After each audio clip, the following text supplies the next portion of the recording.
everyone, Assalamu alaikum. It's Ridita from Mamuni and Ridita. So today I'm sharing my Mamuni special recipe for chicken fettuccine alfredo pasta with veggies. It's so creamy and so yummy, but actually doesn't have any cream in it. Of course, it's an easy and peasy recipe for dinner idea. So yeah, don't talk and let's go to my kitchen. So start by cooking fettuccine pasta in a large pot of salted water. And of course, according to the package instructions. So today's recipe is going to be a creamy texture chicken alfredo. This is ready in 20 or 30 minutes.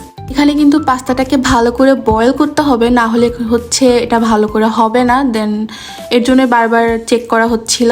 And finally এটা boil হয়ে গিয়েছে আর এটা time লেগেছে 10 to 15 মিনিটসের মতো। এরপর একটা pan বসিয়ে এর ভিতরে পরিমাণ মতো তেল দিয়ে দিল, এটা হচ্ছে সয়াবিন তেল।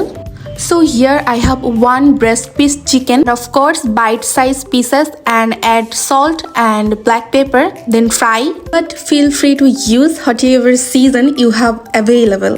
পাস্তা আর চিকেনটা ফ্রাই হওয়ার মাঝখানে হচ্ছে সব ইনগ্রিডিয়েন্টসগুলো ভালো করে রেডি করে নিতে হবে, কারণ চটজলদি হচ্ছে সব কিছু আবার ফ্রাই করতে হবে।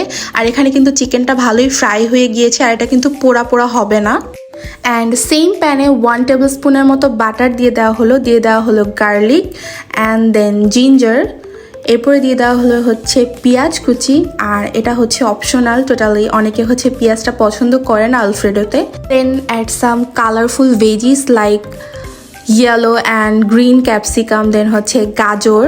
এটা কিন্তু টোটালি অপশনাল, কারণ হচ্ছে আমি খুবই পার্সোনালি ভেজিস খেতে খুবই ভালোবাসি অ্যান্ড যার কারণে সব কিছুতেই এরকম টুকটাক ভেজিস ইউজ করা হয়। বাট আলফ্রেডোতে কিন্তু ভেজিস দরকার হয় না, এটা এমনিতেই অনেক মজা, বাট বাসায় ছিল দ্যাটস ওয়াই দেওয়া হয়েছে। এরপরে দিয়ে দিলাম কাঁচা মরিচ, এটা হচ্ছে কুচি করে দিছি আর অনেকগুলা দিছি, কারণ আমাদের বাসায় ঝাল ছাড়া কেউ কোনো কিছু খেতেই পারে না। এরপরে ভেজে রাখা চিকেনগুলো দিয়ে দেওয়া হলো, এরপরে হচ্ছে সিদ্ধ করা পাস্তাটাও দিয়ে দেওয়া হলো। অ্যান্ড মিক্স করার টাইমে দেখেন এটার কালারটা জাস্ট লুকস। আমার তো এরকম পাস্তা খেতেও খুবই ভালো লাগে। ইউজুয়ালি আমি যখন ঝটপট পাস্তা বানিয়ে খাই, আমি কিন্তু এভাবেই বানিয়ে খাই, খুব ঝটপট ভাবে। বাট আজকে যেহেতু হচ্ছে ক্রিমি টাইপের করা হবে, দ্যাটস ওয়াই হচ্ছে এরকম আমি খাবো না।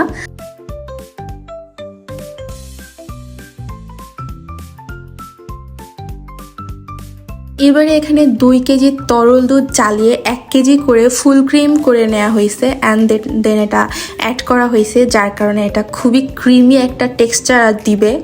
অ্যান্ড অফকোর্স দুধটা দেওয়ার পরে এটা 10 to 15 মিনিটসের মতো কুক করতে হবে, অ্যান্ড অফকোর্স মিডিয়াম হিটে, কারণ হচ্ছে এটা যতক্ষণ মিডিয়াম হিটে রান্না করা হবে ততক্ষণ হচ্ছে এটা ক্রিমি একটা টেক্সচার দেবে, কারণ এখানে কিন্তু আমরা আলাদা কোনো ক্রিম ইউজ করি নাই, যার কারণে হচ্ছে একটু ক্রিমিটা হইতে একটু টাইম লাগবে।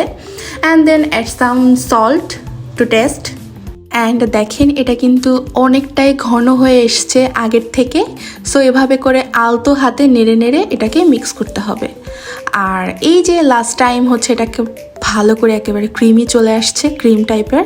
অ্যান্ড দেন এর ভিতরে দেওয়া হলো ধনেপাতা কুচি, এটা টোটালি অপশনাল, দিলে ভাল লাগবে আবার না দিলেও ভাল লাগবে।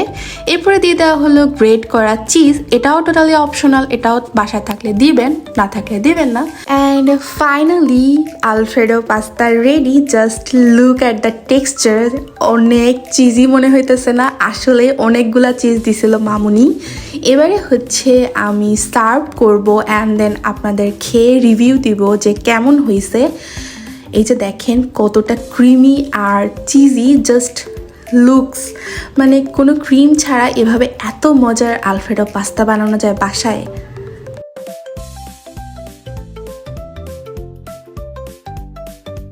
And look at how creamy this is, yummy. Okay, here we go.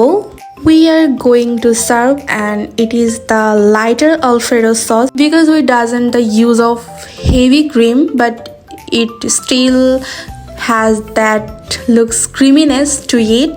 It's amazing, alright, and big portions for me because I have been waiting for this. If you just do it right in the plate, or do you use a spoon and do it a fancy pasta style? And that's a big bite, but of course I can handle that. So yeah, that's all for today. Allah Hafiz, bye bye, see you soon.